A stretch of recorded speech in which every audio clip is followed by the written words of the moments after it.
What happened to being a kid? This is what kids will see when they are on social media. You're too young. A place increasingly full of inappropriate and adult content sexualizing kids right under parents' noses. Social media can be toxic, that's no secret. That's why I wanted to test out my theory that these young kids are being exposed to very problematic things. So what I did was I created a new Instagram account, went straight to the For You page, and just started scrolling. And within the first 2 minutes of scrolling, I had some very enlightening videos come on my feed. Now, mind you, I did not interact with anything. I did not like anything. I just started. Some of these videos were very problematic right off the bat. The first one was more on the edge. It was a dolled up, very filtered young woman who was doing the influencer thing, kind of, looking at the camera, and, I thought, okay, probably not great for self-esteem, but that's not the worst thing ever, and I kept going. A couple videos later, I see a video that is thinly veiled references to sex within a relationship, and all I could think was, oh, well, that's probably not ideal that this came up, but hopefully a young girl would be able to just kind of skip by these and keep going. And then, no, it got worse.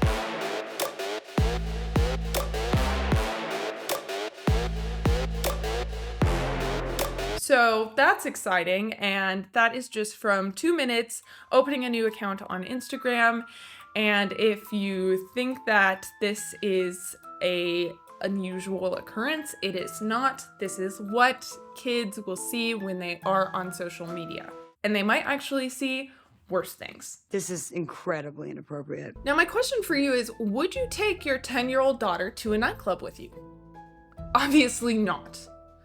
But why is it that we think it's okay to let kids total access to social media when you're encountering far worse things than maybe you would encounter at a nightclub? What excessive internet usage causes is young girls trying to imitate what they see and acting like 25-year-olds dancing at a nightclub on the internet, and shopping at Sephora looking for products that will get them more likes and views. Forbes did a review of how TikTok Live became a strip club for 15-year-olds. Yes, you heard that correctly. Forbes' review of hundreds of recent TikTok live streams reveals how viewers regularly use the comments to urge young girls to perform acts that appear to toe the line of child pornography, rewarding those who oblige with TikTok gifts, which can be redeemed for money, or off-platform payments to Venmo, PayPal, or Cash App accounts that users list in their TikTok profiles. That's disgusting. I hate that so much. And what's also crazy is it's not just TikTok Live. I went and did a little bit of a dive into TikTok and found 3 different videos of girls that are under the age of 14 at the time of filming doing sexually provocative dances for thousands and thousands of people.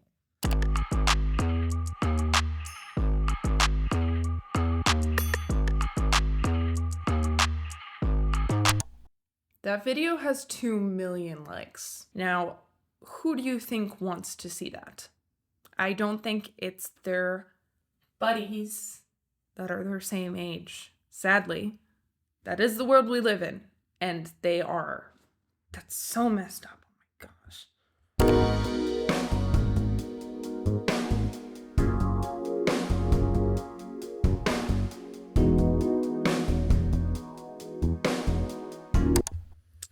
This girl, I looked into it, she was under 15 at the time of filming this video. She is clearly wearing some sort of slight lingerie, dancing sexually at the camera. That has 127.7k likes and however many views. This is not a rare occurrence. The irony is that this is not new. National Review called this out in 2007. Not sexualization on TikTok because it did not exist at the time, But this article by Mona Charin talks about how the sexualization of young girls is damaging and is something that liberals and conservatives should both be in support of changing the culture around. She says, "Perhaps we can now arrange a truce in the name of our daughters. Liberals and conservatives can unite to clean up TV, the music industry, and popular culture generally." Now, this was in 2007, and you can only imagine how much worse it is now. In the last 20 years, sexualization of young children, especially young girls, has increased exponentially, especially with the rise of social media. From Dance Moms in 2012 to Cuties that came out in 2021, you can see from these clips that this is an ongoing problem that is not only located in social media, but has been prevalent in our culture for quite a while.